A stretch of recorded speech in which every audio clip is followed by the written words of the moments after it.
The gas station appeared exactly at midnight, materializing between two desert highway markers where nothing had stood before. Jack rubbed his eyes, convinced he was hallucinating after hours of driving. The vintage pumps gleamed like they'd been polished moments ago, their chrome surfaces reflecting moonlight that seemed too bright, too perfect. No cars surrounded the station. No lights flickered in the small convenience store's windows, yet something moved inside, a shadowy figure wearing an old-fashioned attendant's uniform. Night shifts at remote highway patrol had taught Jack to be skeptical, but something about this station felt fundamentally wrong. The digital clock on his dashboard read 12 a.m. exactly, and the station's vintage neon sign buzzed with an unnatural electric hum. When he stepped out of the patrol car, the surrounding desert seemed to fade into a uniform grayness, as if the landscape itself was nothing more than a backdrop for this impossible location. The phantom attendant stood perfectly still behind the store's glass, watching Jack with eyes that reflected no light. His uniform looked preserved from another era. Crisp white shirt, bow tie, press cap, like a photograph torn from a 1950s magazine. As Jack approached, he noticed the attendant's edges seemed to blur and shift, sometimes transparent, sometimes solid, always unnervingly precise in his movements. No sound existed in this space.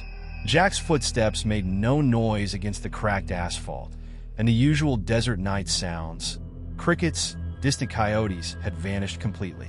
The gas pumps stood like silent sentinels, their meters frozen at impossible readings.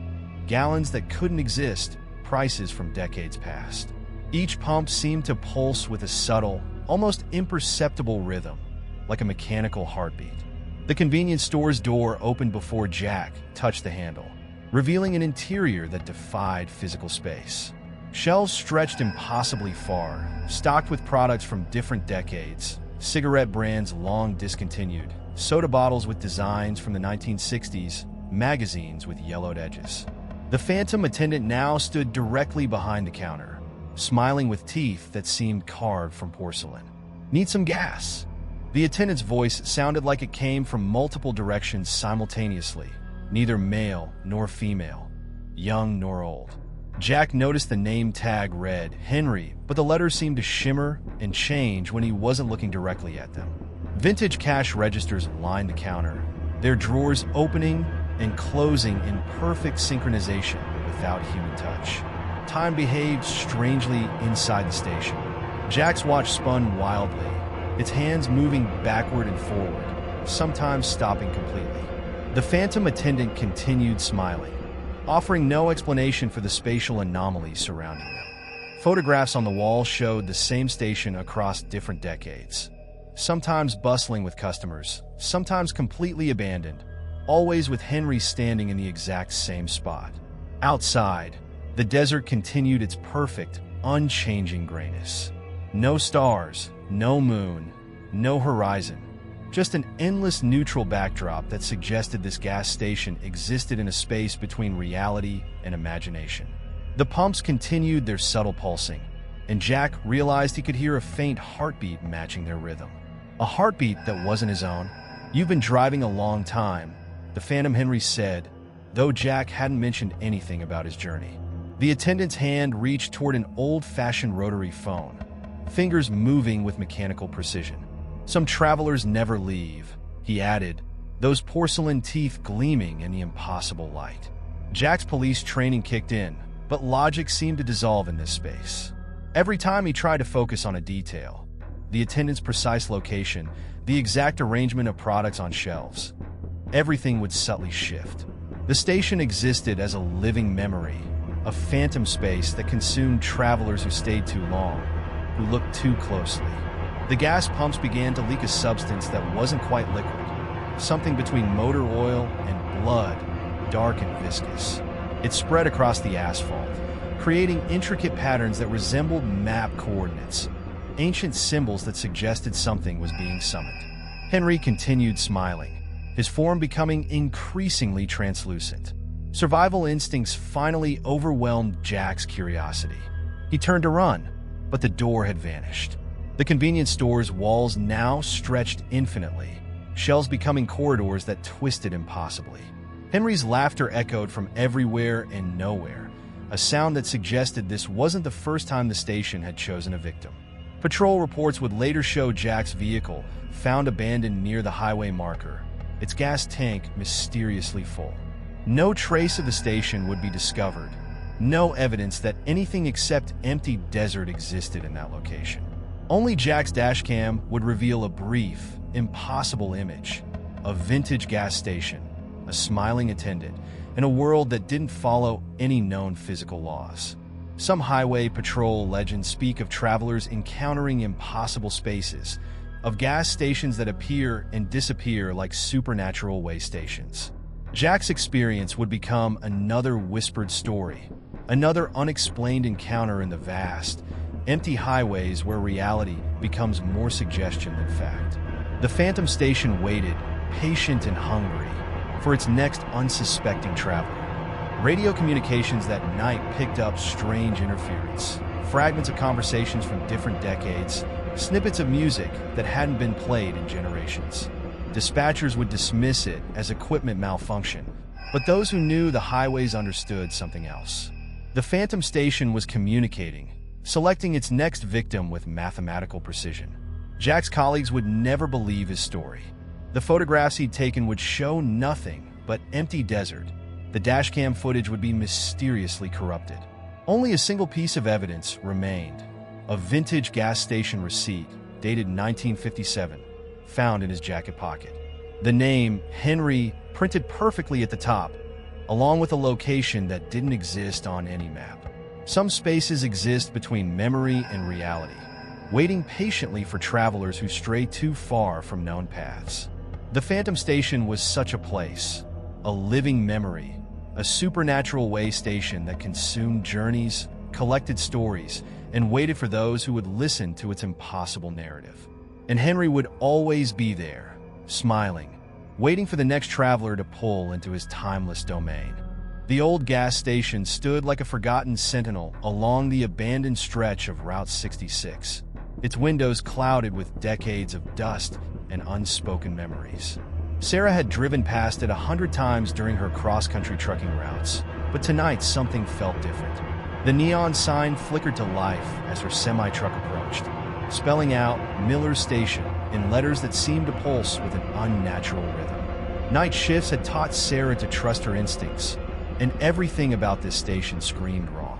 The pumps were antique, dating back to the 1960s, their metal surfaces reflecting moonlight that seemed too bright, too precise. No other vehicles surrounded the station, no signs of life except for a single light burning in the small office window. Something moved behind those curtains, a shadow that didn't quite move like a living person. The moment Sarah stepped out of her truck, the temperature dropped. Her breath created clouds in air that should have been warm, the desert night suddenly feeling like a frozen tomb. Old tire tracks in the parking lot seemed to appear and disappear, creating patterns that looked almost like desperate human footprints. The station's windows reflected multiple images simultaneously, sometimes showing the current night, sometimes glimpses of decades past. Inside the convenience store, time seemed to fracture. Products on shelves represented multiple eras, cigarette brands from the 1970s next to modern energy drinks, newspapers with impossible dates. A cash register from an earlier decade stood perfectly preserved, its drawer occasionally opening with a soft, mechanical click. Photographs on the wall showed the same gas station across different decades, always empty, always waiting. Whispers echoed through the space, fragments of conversations from different times. A trucker's argument from the 1950s, a lover's goodbye from the 1980s, desperate pleas that seemed to overlap and merge. Sarah realized these weren't just sounds, but echoes of events that had happened in this exact location. The walls themselves seemed to remember, to hold the trauma of countless travelers who had passed through. The station's owner, Mr. Miller, appeared suddenly behind the counter. But he wasn't solid. His form shifted between transparent and corporeal, wearing a uniform that looked preserved from another era. His eyes held the weight of decades, watching Sarah with an intensity that suggested he knew something she didn't. "Been waiting for a long time," he said, though his lips didn't move. Paranormal investigators would later document this location as a high-activity zone, a place where multiple temporal planes seemed to intersect. But scientific explanations meant nothing here. The gas station existed as a living memory, a space that collected and replayed human experiences like an endless, traumatic loop. Each traveler who stopped became part of its narrative, their stories absorbed into its very structure. The pumps began to leak, not gasoline, but a dark substance that looked like a mixture of oil and human memories. It spread across the floor, creating intricate patterns that resembled map coordinates, suggesting something was being summoned. Mr. Miller continued watching, his form becoming increasingly transparent, more a collection of memories than a solid entity. Sarah's radio crackled to life, picking up fragments of conversations from different decades. Truckers reporting strange encounters, lovers saying final goodbyes, desperate pleas that seemed to merge across time. The station wasn't just a location. It was a collector of human experiences, a supernatural way station that consumed journeys and stored their most intense moments. Something moved between the shelves, not quite human, not quite shadow. Fragments of previous travelers seemed to drift through the space, their experiences bleeding into the present. A woman's desperate cry, a child's laughter, a trucker's final confession, all merged into a symphony of remembered pain and forgotten moments. The office door opened by itself, revealing a room that defied physical space. Walls stretched impossibly, filled with photographs of every traveler who had ever stopped at the station. Sarah's own image began to appear, merging with the countless others who had been caught in this supernatural trap. Survival instincts finally overwhelmed curiosity. Sarah turned to run, but the door had vanished. The convenience store's walls now stretched infinitely, shelves becoming corridors that twisted impossibly. Mr. Miller's laughter echoed from everywhere and nowhere, suggesting this wasn't the first time the station had chosen a victim. Truck logs would later show Sarah's vehicle, found abandoned near the highway marker. No trace of the station would be discovered, no evidence that anything except empty desert existed in that location. Only her GPS tracker would reveal a brief, impossible signal from a location that didn't exist on any map.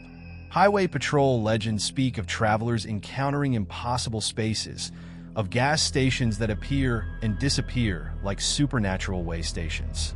Sarah's experience would become another whispered story, another unexplained encounter in the vast, empty highways where reality becomes more suggestion than fact. Radio communications that night picked up strange interference, fragments of conversations from different decades, snippets of music that hadn't been played in generations. Dispatchers would dismiss it as equipment malfunction, but those who knew the highways understood something else. The haunted station was communicating, selecting its next victim with mathematical precision. Some spaces exist between memory and reality, waiting patiently for travelers who stray too far from known paths. Miller's Station was such a place, a living memory, a supernatural way station that consumed journeys, collected stories, and waited for those who would listen to its impossible narrative. And Mr. Miller would always be there, watching, waiting for the next traveler to be absorbed into his timeless domain. The gas station glowed like a beacon in the middle of the Arizona desert, its neon sign promising salvation to weary travelers. Elena Rodriguez had been driving for 16 hours, her fuel gauge hovering dangerously close to empty when the station appeared. It was well past midnight, and not a single other vehicle surrounded the isolated outpost. The pumps looked vintage, their chrome surfaces reflecting moonlight with an unnatural shimmer. Something about the attendant made Elena's skin crawl the moment she stepped inside. He was impossibly pale, with eyes that seemed too dark, too deep. His movements were too precise, too fluid to be entirely human.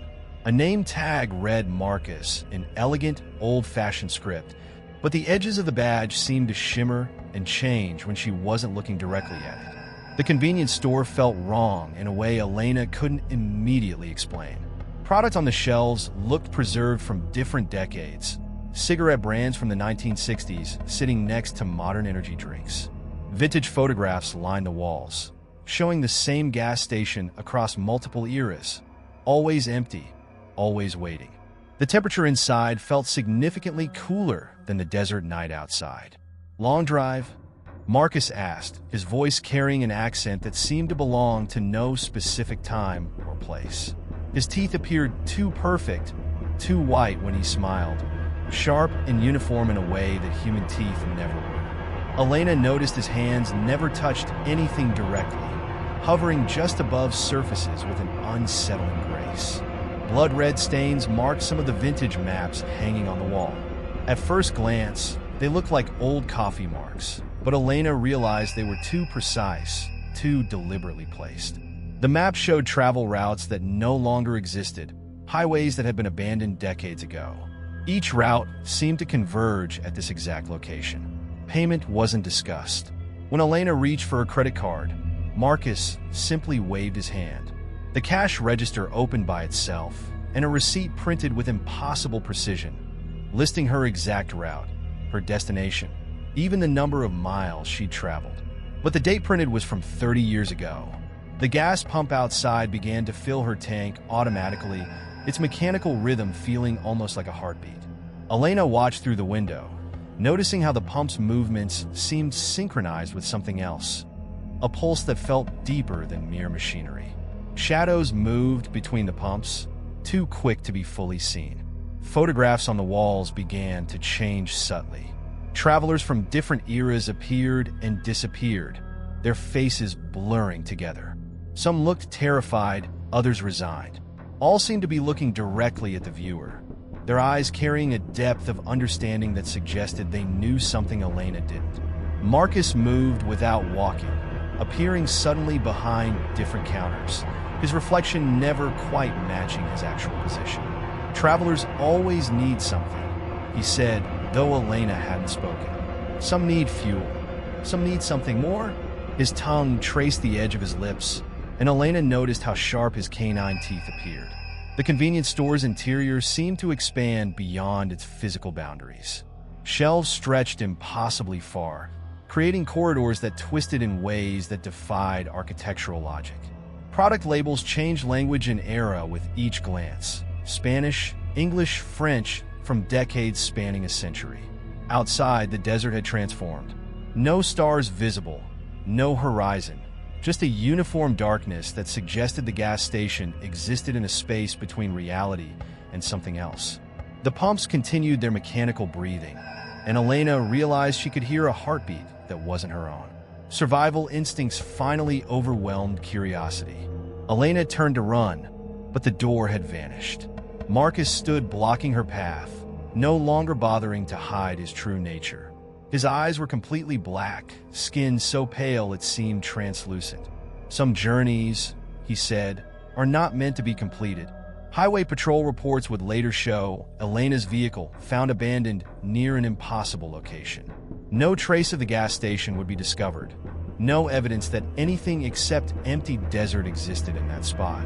Only her navigation system would reveal a brief, impossible signal from coordinates that didn't exist on any map. Trucker legends speak of vampire way stations, of supernatural locations that feed on travelers' life force. Elena's experience would become another whispered story, another unexplained encounter in the vast, empty highways where predators wait patiently for their next meal. Radio communications that night picked up strange interference, fragments of conversations from different decades, snippets of music that hadn't been played in generations. Dispatchers would dismiss it as equipment malfunction, but those who knew the highways understood something else. The vampire station was communicating, selecting its next victim with mathematical precision. Some spaces exist between hunger and survival, waiting patiently for travelers who stray too far from known paths.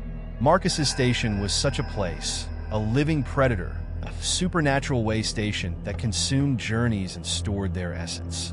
And Marcus would always be there, waiting, watching for the next traveler to become part of his eternal night.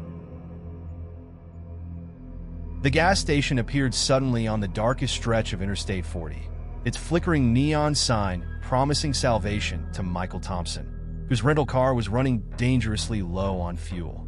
No other vehicle surrounded the isolated outpost, and the surrounding desert landscape seemed to fade into an endless, uniform darkness. Something felt wrong from the moment he pulled up to the pumps. Two men stood inside the convenience store, their movements synchronized in a way that defied natural human interaction. The older man behind the counter wore a faded uniform that looked decades old, while a younger man in mechanic's overalls watched Michael with an intensity that made his skin crawl. No name tags, no identification, just those predatory eyes tracking his every move. The interior of the gas station felt like a trap designed with surgical precision. Shelves displayed a bizarre mix of products, some current, some from decades past. Old missing persons posters lined the walls, their edges yellowed and curled, but the faces looked fresh, almost recent. Michael noticed his own reflection in the glass seemed slightly out of focus, as if not entirely present. "Need some help?" the older man asked, his voice carrying no emotion, no regional accent. The younger man continued staring, unblinking, a smile that didn't reach his eyes spreading slowly across his face. Michael's hand instinctively moved toward his phone, but no signal existed in this impossible space. Payment wasn't discussed.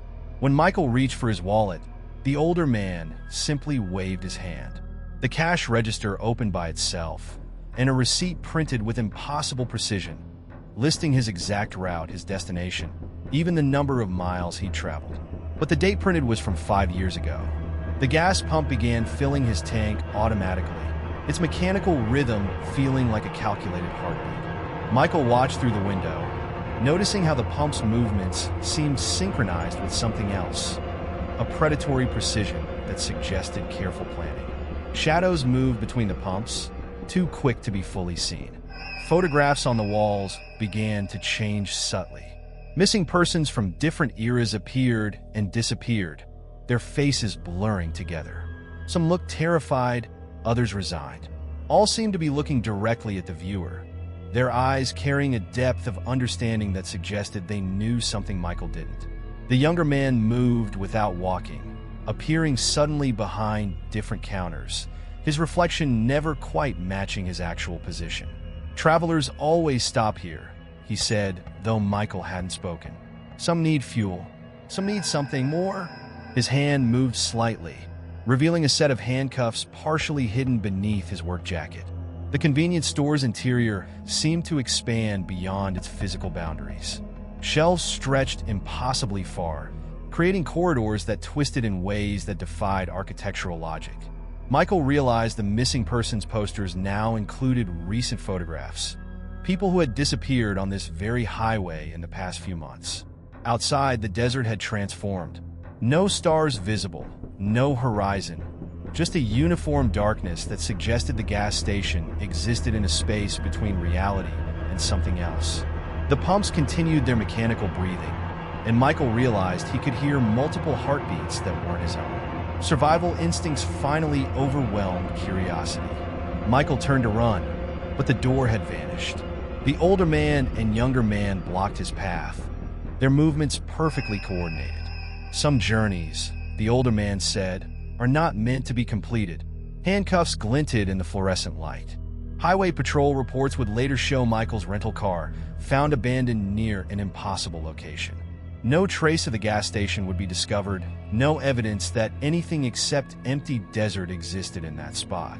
Only his navigation system would reveal a brief, impossible signal from coordinates that didn't exist on any map. Traveler legends speak of highway predators, of supernatural locations that collect victims with mathematical precision. Michael's experience would become another whispered story, another unexplained disappearance in the vast, empty highways where hunters wait patiently for their next prey. Radio communications that night picked up strange interference. Fragments of conversations from different decades, snippets of discussions about missing travelers. Dispatchers would dismiss it as equipment malfunction, but those who knew the highways understood something else. The kidnapping station was communicating, selecting its next victim with calculated intent. Some spaces exist between hunter and prey, waiting patiently for travelers who stray too far from known paths. This gas station was such a place, a living predator, a supernatural way station that consumed journeys and stored their essence. And the two men would always be there, waiting, watching for the next traveler to become part of their impossible collection.